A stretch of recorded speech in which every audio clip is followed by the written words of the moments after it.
Auzubillahi minasyaitonirrajim. Bismillahirrahmanirrahim. Assalamualaikum warahmatullahi wabarakatuh. Waalaikumsalam warahmatullahi wabarakatuh.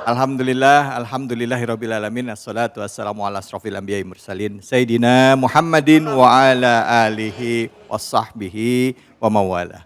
Ibu-ibu, bapak-bapak yang dirahmati oleh Allah, pemirsa iNews dimanapun saja Anda berada, hari ini kita harus memanjatkan puji syukur yang luar biasa kepada Allah Subhanahu wa taala.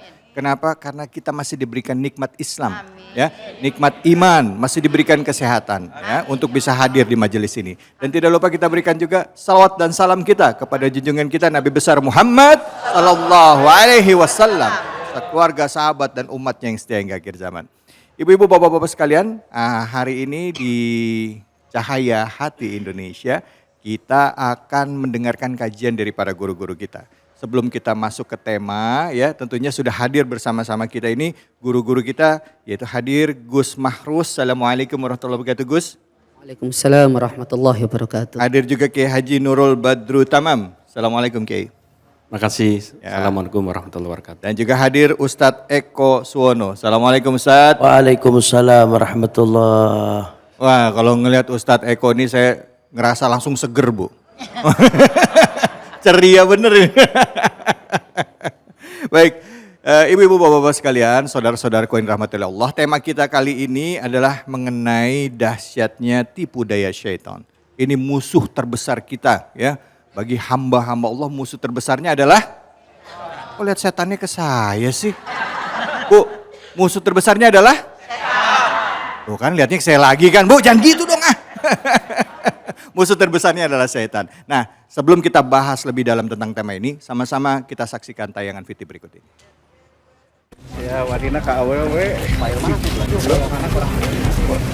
Usai memeriksa saksi dan mendalami keterangan keluarga, polisi berhasil menangkap pelaku pembunuhan bocah SD di Cimahi, Jawa Barat. Pelaku adalah Rizaldi Nugraha Gumilar, 22 tahun, warga Kota Bandung, Jawa Barat.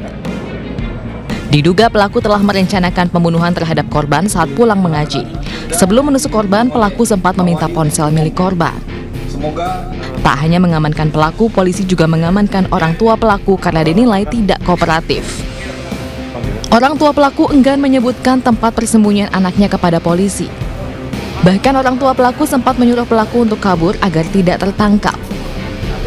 Sebenarnya Senin ini yang bersangkutan akan melarikan diri kemana? Ke Kalimantan.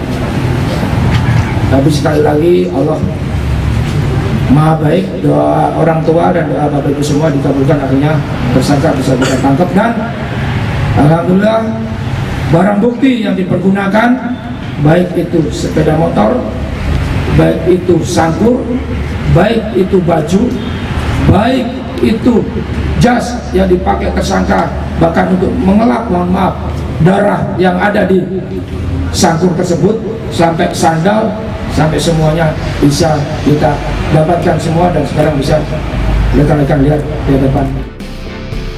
Sebelumnya, seorang bocah perempuan di Cimahi, Jawa Barat ditusuk hingga tewas saat pulang mengaji. Aksi biadab pelaku terekam kamera pengawas dan viral di media sosial. Usai ditusuk, korban sempat berjalan meminta pertolongan kepada warga, namun nyawa korban tidak tertolong meski telah dievakuasi warga ke rumah sakit. Akibat perbuatannya, pelaku dan orang tuanya terancam pasal pembunuhan berencana yang disertai pencurian dan kekerasan dengan ancaman hukuman mati atau penjara seumur hidup.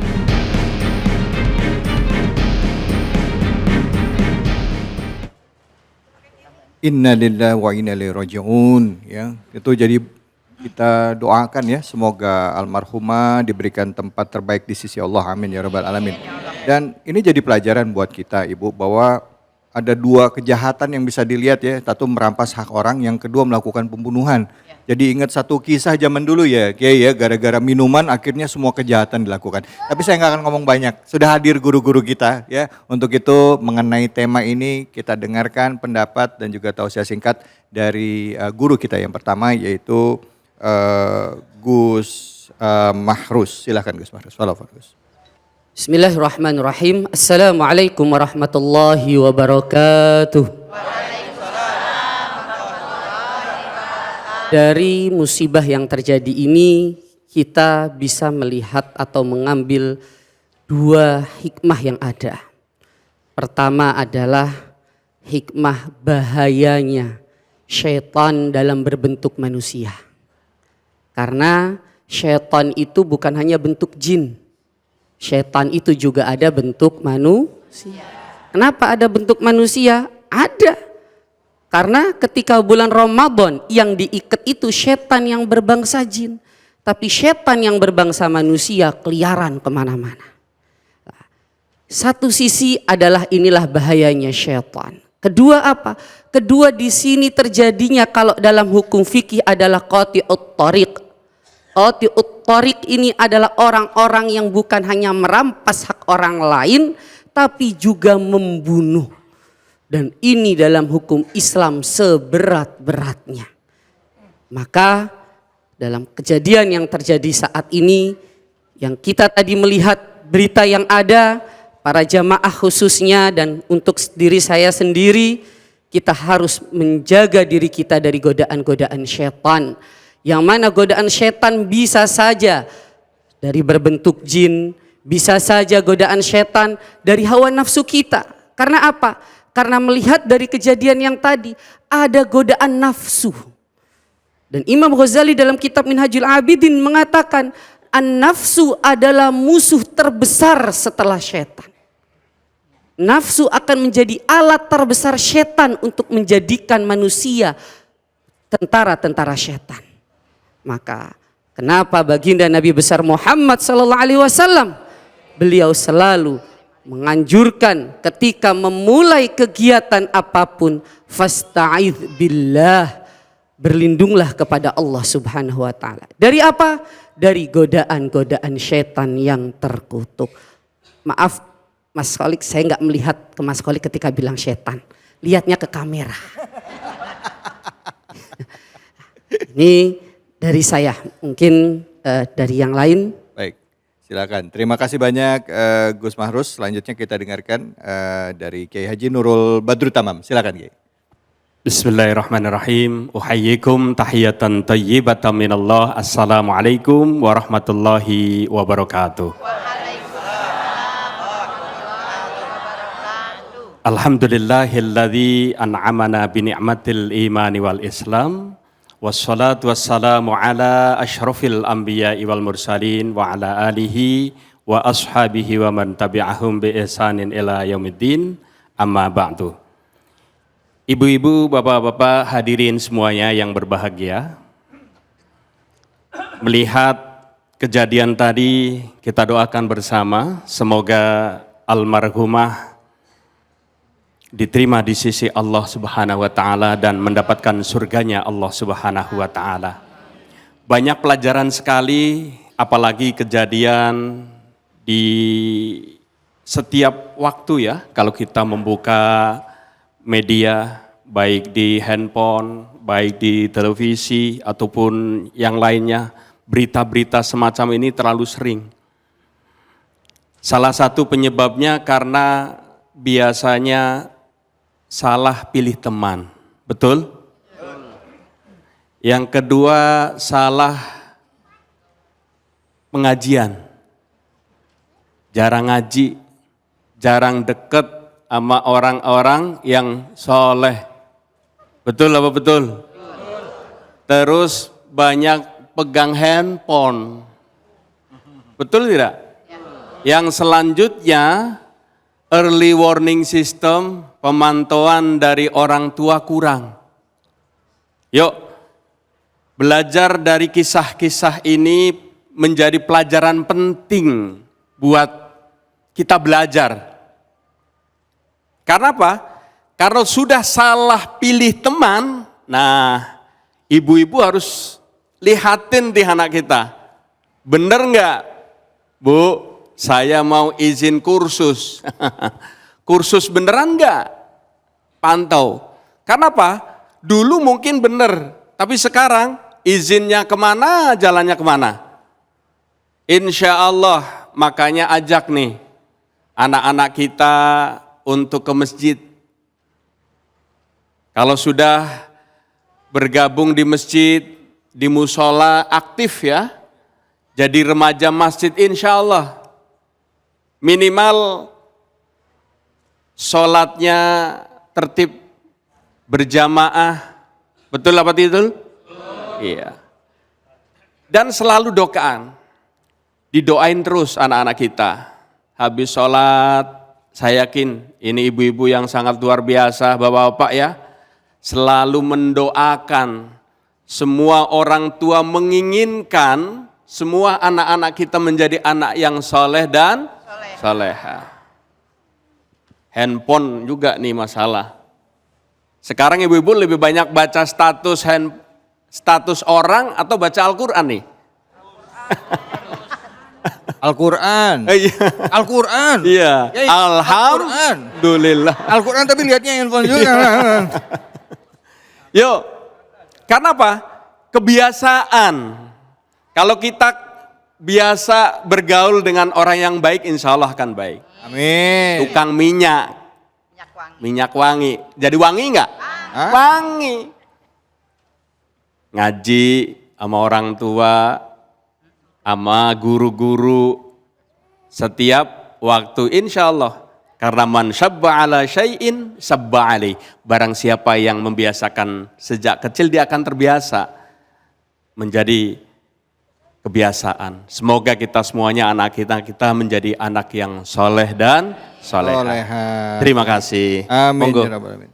Baik, terima kasih banyak Kiai. Nah, selanjutnya ini kita dengarkan juga nih dari guru kita. Artinya setiap guru punya pandangan yang bukan berbeda-beda, tapi punya pandangan sendiri fokusnya. Kalau tadi Gus Mahrus tadi mengingatkan kita ya tentang tadi juga untuk bisa pertama melihat bahwa setan itu adalah musuh yang nyata ya. Yang kedua, jangan cuma nyalain setannya aja karena bisa jadi setannya disampaikan oleh Kiai ada di diri kita sendiri karena kebiasaan kita. Nah, sekarang yang terakhir Ustadz Eko. Ustadz, Saya ya, bengong aja dari tadi.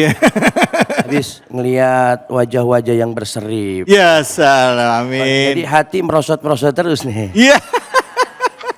Boleh mulai. Siap, silakan Ustadz Fadil. Assalamualaikum warahmatullahi wabarakatuh. Udah disampaikan sama guru-guru kita Bu tentang kejadian yang sangat luar biasa, mudah-mudahan nggak terulang kembali. Ya, ini dahsyatnya tipu daya setan. Bu, kenal setan? Bu, kenal setan? Takut sama setan? Takutan mana, sama setan apa sama suami? Tipu daya setan sangat luar biasa. Makanya jangan jauh-jauh sama Quran, sama hadis, sama sunnah. Jangan jauh-jauh sama ulama. Jangan jauh-jauh sama sunnahnya Nabi besar Muhammad.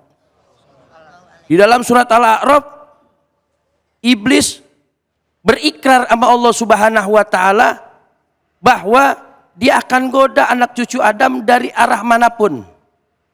Dari kanan kita digoda, dari kiri digoda, dari depan, dari belakang, kecuali dari atas nggak digoda. Dari atas nggak digoda. Yang dari atas. Kenapa? Ini langsung hubungannya kepada Sang Khalik, Allah Subhanahu wa Ta'ala. Luar biasa. Ujian dari anak, godaannya dari anak, dari istri, dari suami, dari diri kita. Yang tadi dibilang sama guru-guru kita, yang pertama adalah setan ada dari diri kita. Ya, setan juga punya protes kalau setan disalahin mulu. Protes dia, Bang David. Iya, ntar dia protes demo sama kita. Ya, jadi bukan, ya memang itu tipu daya setan, tapi tipu daya setan lemah. Yang paling keras adalah hawa nafsu kita, kata guru-guru kita. Bagaimana cara meredam hal tersebut? Yang pertama, ajak anak kita hubbi nabiyikum, cintain nabinya. Jadi kalau seperti itu banyak faktornya, ada entar ekonomi, ada faktor keluarga, jadi anak broken home. Kalau bahasa orang Cipinang bilang broken home, Bang David. Oh, gitu. Jadi broken home itu jarang di rumah, katanya begitu. Ya broken home ya. Ya pokoknya broken home. Ada tentang masalah segala sesuatunya, lingkungan yang mengajak dia kesesatan gara-gara salah bergaul. Itu salah bergaul. Luar biasa. Karena apa? Orang tuanya nggak monitoring. Orang tuanya nggak memantau. Ya Allah, luar biasa. Tapi bagaimana cara menyikapinya? Yang pertama, hubbi nabiyikum wa hubbi ahlil baiti. kenalin Ustadz, Kiai, ahli waris Nabi Muhammad. Dan juga siapa? Zuriyah Nabi besar Muhammad sallallahu alaihi wasallam. Enak Bu kenal Ustadz, apalagi punya mantu Ustadz Bang David. Wah, jauh Bu anak kita yang nama begitu-begituan. Iya, pokoknya mantu Ustadz, apalagi jadi host Ustadz. Wah, itu lebih mantap lagi Bu. Jadi kita didik anak kita cinta sama Nabi Muhammad, jangan keluar rel hadis, Quran, ulama, dan jangan keluar sunnah Nabi besar Muhammad sallallahu alaihi wasallam. Mudah-mudahan keluarga kita selamat dunia akhirat. Amin ya rabbal alamin. Terima kasih. Assalamualaikum. Waalaikumsalam warahmatullahi wabarakatuh. Ustadz, tadi jadi yang paling aman salah satu diantaranya tadi adalah kalau punya mantu Ustadz gitu ya? Itu diperjelas dikit tolong. Masya Allah, Masya Allah. Yang jelas kita semua pasti bakal dapat godaan ya Bu ya. Apapun latar belakang kita, nggak cuman ibu rumah tangga, nggak cuman bapak, anak, profesi juga, Ustadz juga ada godaannya ya, kayak ya Ustadz ya, ada aja. Nah, tinggal akhirnya balik lagi kitanya sendiri, kitanya gimana nih ya, dekat sama Allah, nggak minta perlindungan sama Allah, nggak betul apa betul? Oke, kita akan, betulnya lemes banget betul. Masya Allah, Ibu nanti mau ngaji nggak? Ikut ngaji ya nanti ya? Ya nanti ngaji bareng sama Ki Haji Munawir Ngacir dalam segmen ngaji yuk, mau? Nanti aja dulu, ntar belakangan ya. Nah kita habis ini kita akan sama-sama belajar ngajinya untuk menyimak tafsir ya. Tafsir Al-Quran bersama guru-guru kita. Tentunya hanya di sini ya, di Cahaya Hati Indonesia. Jangan kemana-mana.